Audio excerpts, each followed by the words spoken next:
7 ao 12. Livro de Atos, capítulo 20, os versículos do 7 ao 12.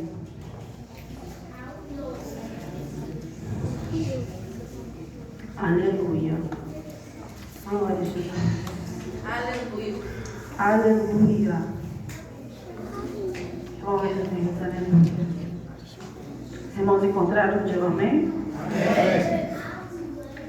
Na palavra de Deus diz: E no primeiro dia da semana, ajuntando-se os discípulos para partir o pão, Paulo, que havia de partir no dia seguinte, falava com eles, e prolongou a prática até a meia-noite.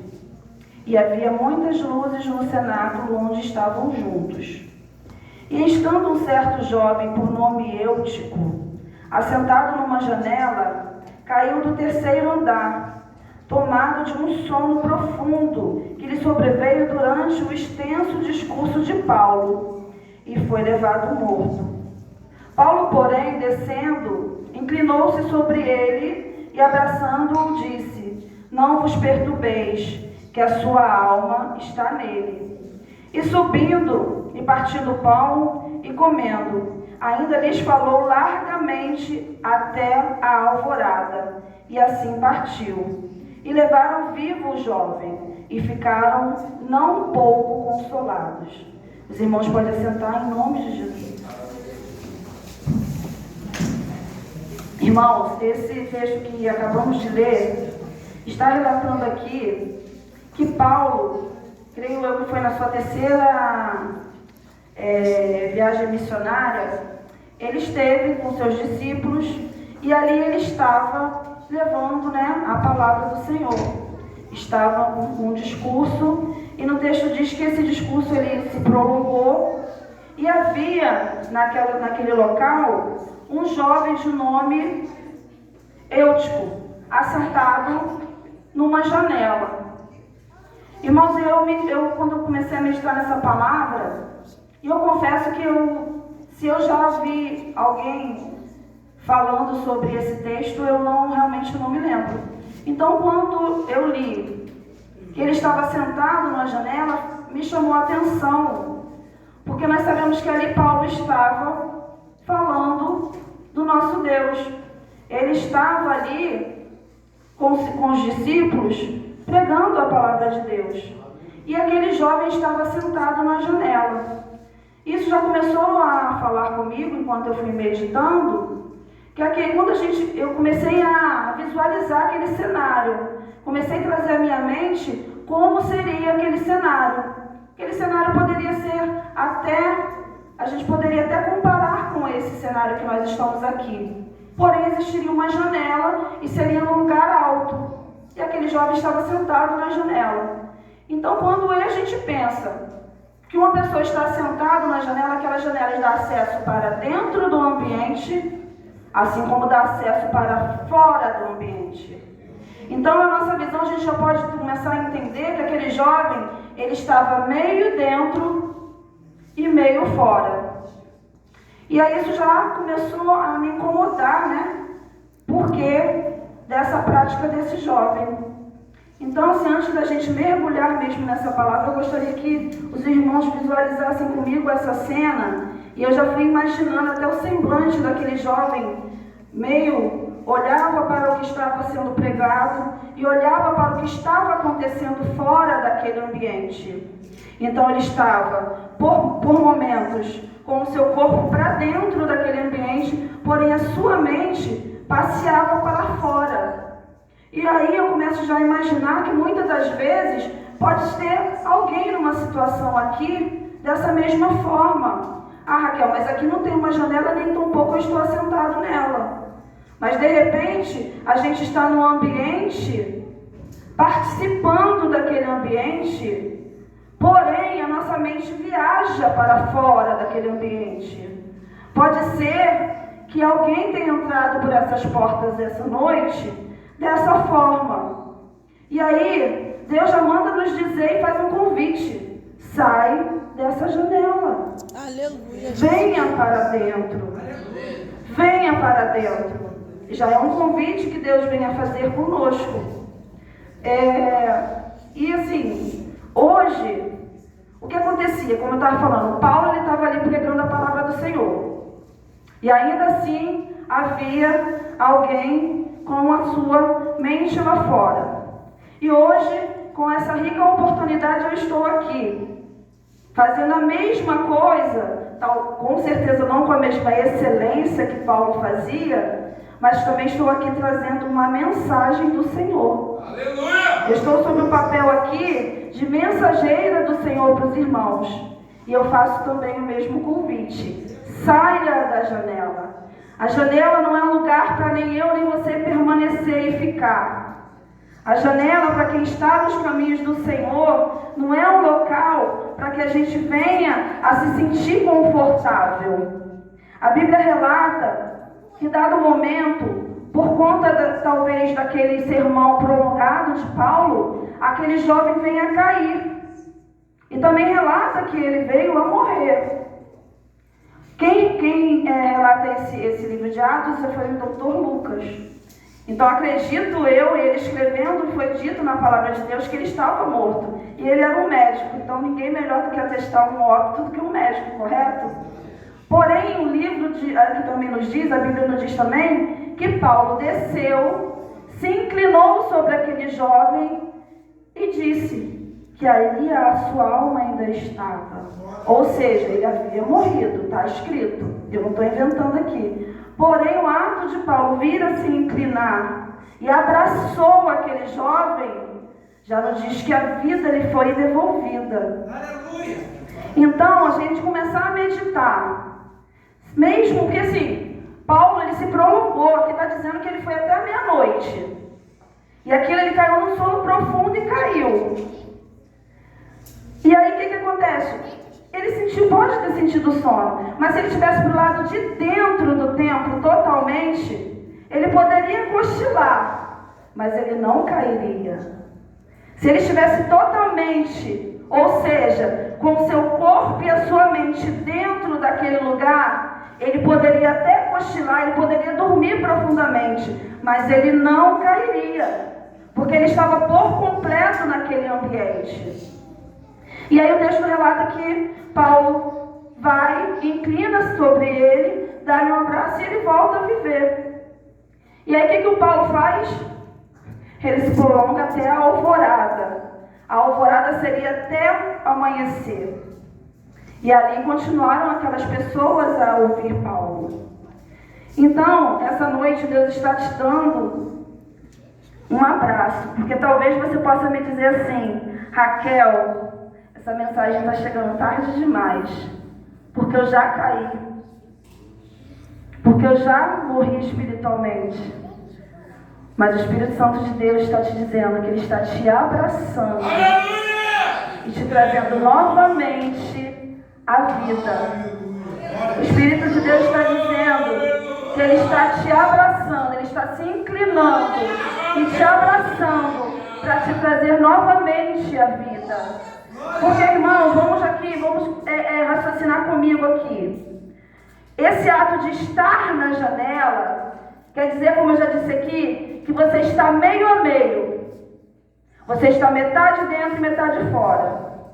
E quando a gente está meio a meio, metade faz as coisas de Deus, metade faz as coisas do mundo. Metade se veste adequadamente, metade se veste indevidamente. Metade glorifica o nome do Senhor, metade com a sua mesma boca, que profere palavras de bênçãos, glorificando o nome do Senhor, com essa mesma boca glorifica coisas do mundo. Eita, aleluia! Metade quer sentir a presença do Senhor, mas metade quer aproveitar coisas, experimentar sensações que não nos convêm. Aleluia! E mais uma vez eu quero fazer um convite. Aleluia! Venha para essa metade. A outra metade não tem nada a lhe oferecer que seja de benefício. E eu posso dizer isso para vocês, de quem já esteve na outra metade por inteiro. Eu não estava metade aqui dentro e metade lá fora, não. Eu estava inteiramente lá fora. E eu posso dizer aos irmãos, não tem nada lá fora que seja mais agradável e mais benéfico do que a gente encontra aqui dentro. Não existe nada lá fora que vai te completar como a presença de Deus venha nos completar. Como a presença do Espírito Santo que vem habitar em nós, quando nós optamos por fazer essa escolha de estar aqui dentro, nada lá fora preenche esse vazio. Eu quero só falar com os irmãos, como eu já falei aqui, como que eu estive lá fora, e eu já compartilhei essa experiência com algumas pessoas, já falei sobre isso. Que outrora, quando eu estava na outra metade, por inteiro lá, eu vivia em ambientes, Ivan, meu irmão Ivan, de infância, amigo de infância, não fala a sua idade. Eu vivia em ambiente festivo, eu tinha liberdade, eu vivia em ambientes cercados de amigos, de pessoas. Porém, eu sentia um vazio tão grande que eu não sabia que vazio era esse. Porque aparentemente eu tinha tudo. E que vazio era esse? E aí chegou certo momento que eu vim para este lado daqui. Eu vim totalmente para o lado de dentro. E aí eu fui entender que o vazio que eu sentia lá fora, nada iria preencher. Que o vazio que eu sentia, o Espírito Santo de Deus ocupou totalmente. E de hoje de nada eu tenho falta. Raquel, está tudo perfeito na sua vida? Então está tudo certo. Se nada lhe faz falta, de nada você tem falta, então está tudo bem, tudo é flores. Não. Mas a cada dificuldade que eu venha passar na minha vida, eu nunca me senti sozinha. Nunca. E não são poucas, irmãos, as minhas dificuldades. Mas eu nunca, a partir daquele dia que eu tomei a atitude e a decisão de partir para dentro do ambiente, eu não sinto mais vazio nenhum. Porque o Espírito Santo de Deus preenche todo esse espaço. Irmãos, Deus ele tem um amor tão grande por nós que Ele não nos quer pela metade. Ele não quer ocupar só a metade do espaço que a gente tem. Ele quer totalidade. Ele quer habitar em nós na nossa totalidade. Eu entendo que essa noite eu vim trazer essa palavra mais direcionada para os jovens. E eu entendo que a cabeça de nós jovens, ela às vezes ela é meio confusa. Às vezes a gente se confunde mesmo. E é natural acontecer isso. E eu queria assim relatar com os irmãos uma parte que Deus já fala comigo já há algum tempo e que condiz muito para esse momento. Eu quero dividir com os irmãos uma mensagem que o Espírito Santo de Deus já vem trabalhando comigo há algum tempo, que nós que estamos na presença do Senhor e que nós estamos escolhendo ficar para o lado de dentro e sair da janela para que a gente volte a ter vida, existe uma mensagem que Deus ministra comigo, que vem a falar acerca de barulhos. Mas que barulhos são esses? São barulhos que o inimigo da minha e da sua alma faz para nos tirar da presença do Senhor. São barulhos que o inimigo da minha e da sua alma faz para nos afastar daquilo que Deus tem para trabalhar nas nossas vidas. Que o inimigo, ele tem sede. E a sede dele, irmãos, tem um alvo, que é uma coisa que a gente tem, que é a nossa mente. O inimigo das nossas almas tem como alvo atingir a nossa mente, a sua e a minha. Por quê? Se ele tomar a sua mente, facilmente ele toma todo o resto. Facilmente. Raquel, não seria o meu coração? Não, é através da sua mente que o inimigo começa a atuar para te afastar da grande obra que Deus tem para fazer sobre as nossas vidas.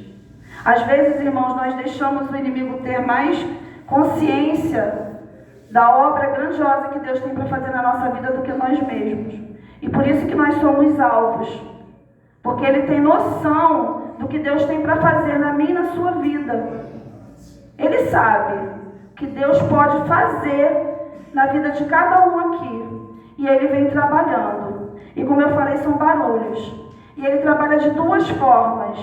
São barulhos externos e são barulhos internos. Aleluia. Glória a Deus. O barulho externo, irmão, é um barulho muito perigoso. Mas ele é um barulho muito mais fácil da gente detectar que a gente está sofrendo um ataque. O barulho externo é algo que vem, como já diz a palavra, já vem de fora para dentro. É um barulho que a gente consegue ver e ouvir quem está nos atacando. É um barulho que o inimigo faz usando, talvez, alguém que nem sabe que está sendo usado por ele para nos atingir e nos fazer parar.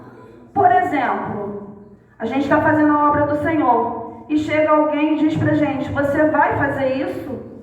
Eu já tentei várias vezes e não consegui, por que você vai fazer? Você vai cantar nesse ministério? Eu já fui lá, já tentei e nada aconteceu. Você vai fazer a decoração da sua igreja? Se eu já fui lá e tentei várias vezes e não consegui.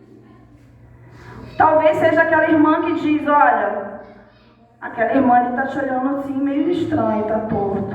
Isso é barulho externo para nos parar, para nos confundir, para nos afrontar. Só que quando a gente sofre um barulho externo, a gente pode contar com ajuda. Porque se você recebe uma afronta, talvez quem está assistindo, vai te auxiliar. Então é um barulho que talvez a gente consiga contornar, algumas pessoas conseguem contornar com mais facilidade. Só que aí existe o barulho interno. O barulho interno seria o que, meus irmãos? Seria o inimigo da minha e da sua alma trabalhando no seu intelecto. Seria ele vindo trabalhar em silêncio. E muitas das vezes a gente nem percebe que está sendo atacado. O inimigo da tua e da minha alma vem de forma silenciosa falando coisas, deixando você entender coisas, só que ninguém está percebendo. E o barulho interno, meu irmão, é muito perigoso. Por quê? Porque quando esse barulho explode de dentro para fora, já aconteceu um estrago tremendo na nossa alma. Já aconteceu um estrago tremendo na nossa mente. Irmãos, quando eu comecei a meditar nessa palavra, quando essa palavra, o Espírito Santo mexe muito comigo com essa mensagem, eu comecei a me policiar com esses barulhos, sabe? Eu comecei a prestar atenção nesses barulhos, mas prestar atenção para dar ouvido, não. Para repreender. De verdade, eu falo mesmo, às vezes eu me vendo dando ouvido, isso até hoje acontece. Só que hoje, com a graça de Deus, eu consigo administrar esse barulho. De que forma? Se for um barulho interno ou externo, é barulho interno e eu não vou ceder. É barulho externo, eu não vou parar.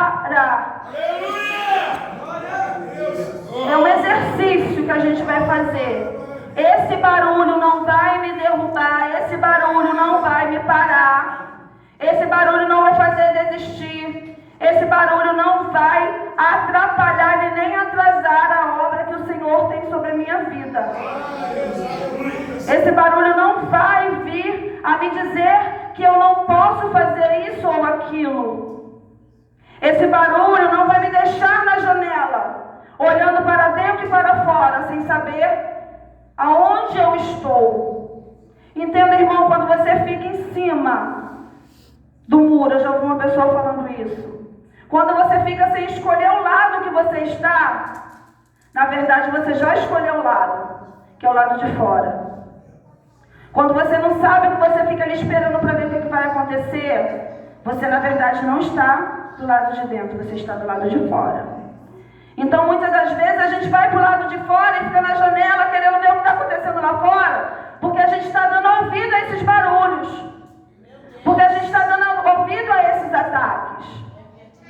Ah, Raquel, você pode dizer na Bíblia que já aconteceu isso? Sim. Barulho externo, vou dar um exemplo para vocês. Quem lembra do cego Bartimeu?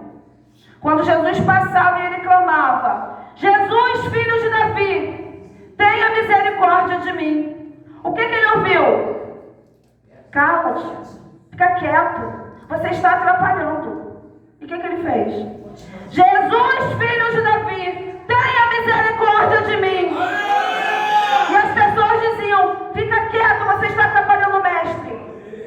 E ele dizia: Jesus, filho de Davi, tenha misericórdia de mim. E o que aconteceu? A voz daquele cego parou Jesus. Se ele tivesse dado ouvido, ele era cego, só que ele fingiu que ele era surdo. Se ele tivesse parado para dar ouvido a esses barulhos externos que estavam fazendo, ele ia morrer cego. Porque ali Jesus só estava passando, era a última vez que ele passava naquela localidade. Muitas vezes, se você parar para dar ouvido ao barulho que estão fazendo para te atacar, talvez seja a última oportunidade que você está tendo. Se você parar para dar ouvido a quem está te dizendo que você não consegue fazer tal coisa, se você parar para dar ouvido a quem está te dizendo que você não é capaz de fazer tal coisa, se você parar para dar ouvido a quem está te dizendo que você não pode, talvez seja a sua última oportunidade. Então eu venho muito aprender com aquele cego que não deu ouvido à afronta, ao barulho, e ele saiu dali com a sua bênção. Ele saiu dali curado. Então já tem um exemplo de barulho externo. Quer outro barulho? Quer outro exemplo? Quem lembra de Golias afrontando o exército de Israel?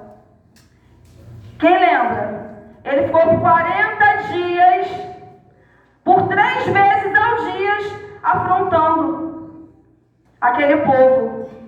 E amedrontou aquele exército que já estava acostumado a guerrear. E ele fez isso como? Fazendo barulho. E aquilo foi um terror psicológico que ele fez. E ele estava tendo êxito. Só que veio aquele menor da casa e falou: quem é esse para poder estar afrontando, meu Deus? E ele foi lá e enfrentou. Então nós sabemos o que aconteceu. Ele não deu ouvido àquele barulho externo que estava afrontando, dizendo: quem é você que vai vir com a pedra para me acertar? Às vezes a gente está diante de um problema, irmão, tão grande, que a gente se acha tão pequeno, que a gente não vai conseguir. E aquele problema vai dizer para você: quem é você desse tamanho para me atingir? E a gente vai dizer para esse problema: eu sou filho da Todo-Poderoso. Eu sou filho daquele que tudo pode. Eu sou filho do dono do impossível. O impossível não existe para o meu Pai. E aí eu fui meditando mais nessa palavra e fui vendo: poxa, será que teve mais alguém na Bíblia que sofreu também ataques internos? Porque de externos existem tantos, né? E eu dei exemplo de 2. E aí eu fui meditar sobre a vida de Elias. Elias, ele tinha, né, já uma história grandiosa, ele já tinha feito grandes feitos. Só que teve um momento, mesmo depois de tudo que ele já tinha feito, ele se achava sozinho. Elias se achava sozinho. E às vezes, irmãos, a gente já tem uma história, já tem uma trajetória. Teoricamente, nós não poderíamos nem cair mais. Porque assim, a gente já fez tanta coisa, a gente já passou por tanta coisa. E foi o que aconteceu com Elias. Elias era um homem grande, um homem de Deus. Ele já tinha derrotado os profetas de Baal. E ele se sentiu só. Possivelmente por um barulho interno que dizia que ele estava sozinho. Mas Deus foi lá e tirou ele daquela caverna. E eu digo para você, se tem algo que está fazendo você crer que você está sozinho, e você está querendo se esconder dentro de uma caverna, desistindo inclusive de viver, eu estou te dizendo que Deus vai te tirar desse lugar. E esse barulho não vai te vencer. Esse barulho não vai te derrubar e fazer você desistir. Irmãos, eu já estou finalizando essa mensagem, mas eu gostaria de relatar para vocês, para que vocês venham entender como que funciona esses barulhos, e principalmente o barulho interno, quando eu sofri esses ataques. E eram ataques tremendos na minha mente, tá bom? Que eu estou dizendo. Quando eu comecei a ter uma oportunidade de trazer a palavra do Senhor através do microfone na minha igreja, quando eu comecei a ter essas oportunidades, eu fazia, porque assim, eu tenho um princípio de nunca recusar uma oportunidade. Se eu tiver condição física de atender, eu não recuso. E aí meu pastor começou a me dar oportunidades para trazer a palavra do Senhor, através de uma saudação, posteriormente através para poder trazer a palavra do Senhor. E aí eu começava a sentir ataques, né? E eu fui fazer uma visita numa igreja, num culto jovem. E naquela igreja tinha uma jovem que ela teve a oportunidade também de levar a palavra. E ela relatou que ela teve uma dificuldade tremenda, que ela passou a noite em claro, preocupada. E aí ela ficou orando, e o Espírito Santo induziu a ela contar a dificuldade que ela teve. E a dificuldade que ela teve me fez lembrar de quando, isso que eu estou falando para vocês, quando meu pastor começou a me dar a oportunidade. E aí eu relatei para aquela jovem que eu já tinha passado por aquilo e ainda passo. E ali ainda passava fortemente. Só que, como eu não recusava a oportunidade, toda vez que eu tinha oportunidade eu me ajoelhava e orava ao Senhor e ia. Mesmo com medo eu ia. Mas a minha mente era atacada a todo momento. Como que a minha mente era atacada, irmã? Vinha na minha mente, e é tão difícil a gente identificar, sabe por quê? Porque às vezes esses ataques, esses barulhos internos, ele vem a gente de forma de nossos próprios pensamentos. Que dizia assim para mim: você não é capaz de fazer isso. E eu acreditava. Você não tem autoridade para estar ministrando a palavra do Senhor. Você não tem conhecimento para estar fazendo tal coisa. Meus irmãos, toda vez que eu sabia que ia ter uma oportunidade, eu passava os dias tremendos e difíceis. Porque aquilo me doía de tal forma. Só que o meu compromisso em não recusar uma oportunidade era maior. Então todas as vezes eu fiz e fui. Todas as vezes eu enfrentei. Mas quando eu comecei a identificar que isso era um ataque do inimigo contra a minha vida e a minha alma, porque, meus irmãos, eu não tinha ataque externo nessas oportunidades. Ataque externo eu não tinha. Eu tinha apoio do meu pastor. Eu tinha apoio dos meus irmãos. Pessoas que após eu ministrar a palavra vinham dizer a mim: Raquel, eu recebi a mensagem. Então, por fora, estava tudo perfeito. Aí o inimigo pensou: vou atacar quando ninguém está vendo. Eu vou atacar no intelecto dela, eu vou na mente. Só que o Deus que eu sirvo não dorme.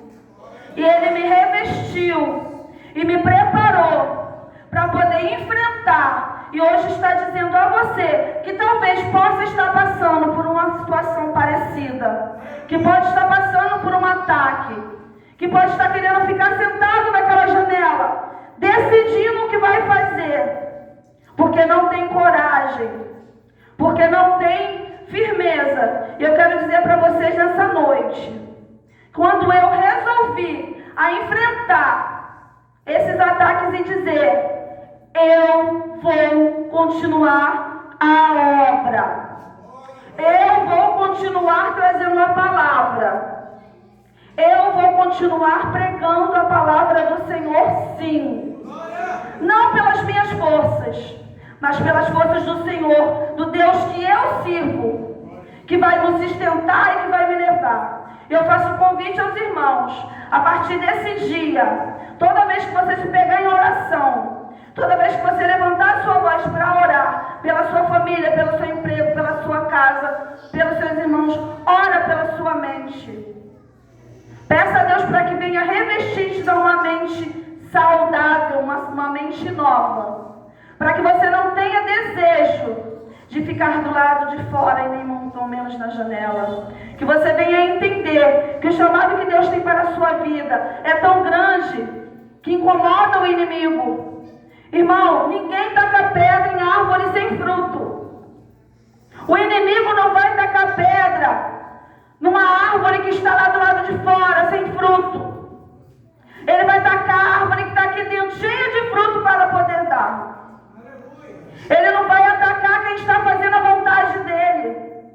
Ele vai atacar a mim e a você.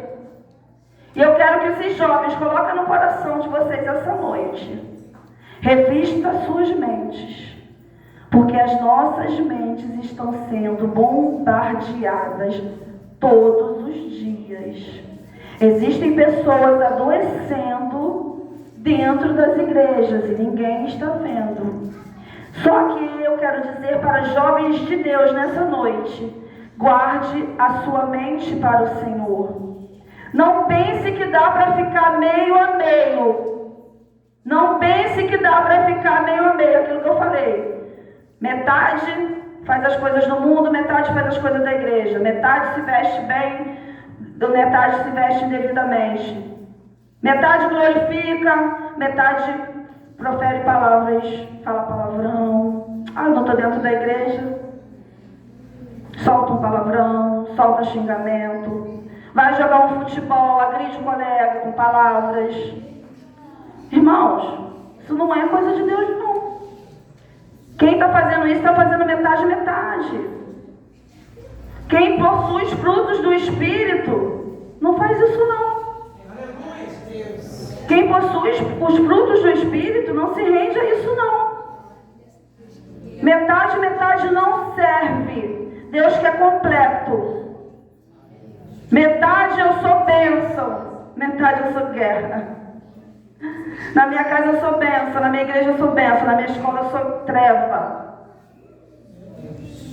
Porque, irmãos, olha só, a mente nossa de jovem, sabe que tem barulho? Eu estava falando de barulho aqui, né? Externo, aquele que ataca. Sabe aquele barulho que ataca? Você não vai, você não consegue, vou te matar, vou fazer esse ataque externo. Só que ataque de afronta. Sabia que tem barulho que é gostosinho de ouvir? Tem barulho que é gostosinho de ouvir, sabe qual é? Aquele barulho que diz assim, ó: o que é que tem? Não tem nada a ver. É só uma vez. O que é que tem? Só uma vez, eu vou fazer só uma vez. O que é que tem? Hã? Vou fumar um cigarrinho só uma vez. Vou tomar uma cervejinha só uma vez. Vou ficar com o namoradinho da minha colega só uma vez.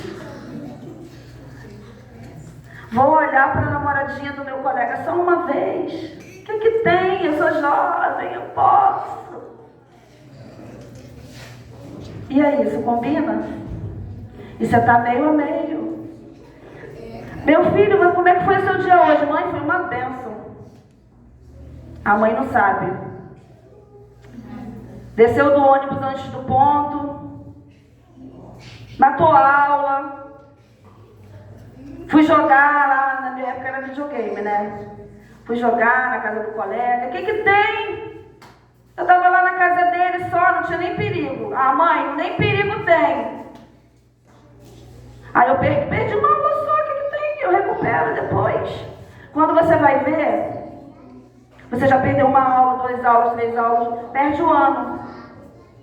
Quem lembra da mensagem do filho pródigo? Quem lembra? Que ele saiu de casa, pediu o dinheiro dele, que ele achava que era dele, porque para mim não era, aquele dinheiro não era dele não, mas tudo bem. Me dá meu dinheiro aqui que eu vou viver minha vida. Ele foi. Possivelmente ele pensou, o que tem? Só vou um pouquinho lá fora. Vou gastar um dinheirinho. O que tem? É só uma vez. O que ele fez, gente? Ele foi pro mundão. Se sujou todo. Ficou todo sujo. Gastou todo o dinheiro. Gastou tudo. E o que aconteceu? Ficou miserável. Ele era rico e ficou miserável. Ah, Raquel, o que deu? Nem tem dinheiro. Estou falando de dinheiro. Estou falando da sujeira que o mundo faz com a gente quando a gente se afasta da presença do Pai. Que a gente chega a ter vontade de comer aquilo que os porcos comiam. Por quê? Porque a gente se afastou da presença do Pai. E o que aconteceu com ele? Ele voltou. Ele voltou. E o que aquele pai fez? Volta que você gastou meu dinheiro todo. Não. Ele recebeu de braços abertos. Então eu queria dizer para os irmãos essa noite, principalmente para esses jovens, que talvez estejam se identificando com alguma coisa que eu falei aqui. Talvez alguém aqui esteja ou fez alguma dessas coisas que eu exemplifiquei. E se identificou, e aí pensou, e agora? E agora, o que eu vou fazer para me consertar? E agora, o que eu posso fazer para eu poder estar na presença do Senhor? Então, somente volta pelo caminho que você foi. Porque Ele vai estar de braços abertos, aguardando, perdoando e se acertando. Só que eu queria também deixar a última mensagem para os irmãos dessa noite e dizer que arrepender-se é consertar-se. Arrependimento sem conserto não é arrependimento, é remorso. O sentimento que a gente tem quando faz alguma coisa errada, aquela angústia que dá aqui, sabe? Quando a gente sabe que fez coisa errada, não dá uma angústia? Pode ser arrependimento se a partir desse momento você se arrepender e mudar a sua postura. Aleluia! Se não mudar a postura, é remorso. Sabe que fez besteira, mas não se consertou, não é arrependimento. Então não tem como ser perdoado, porque o perdão só vem através do quê? Do arrependimento e a mudança de conduta. Então, irmãos, só para encerrar minha mensagem essa noite, eu quero convidar todos vocês. Número 1, saia da janela. Saia da janela. Janela não é lugar nem para mim nem para você. Para de olhar para fora, para. Esquece isso. 2, não dê ouvido a barulhos, nem internos, nem externos, que queiram tirar você da presença do Senhor. 3, que tem e nada a ver não é para jovens que são servos do Senhor. E assim eu agradeço a minha oportunidade em nome de Jesus.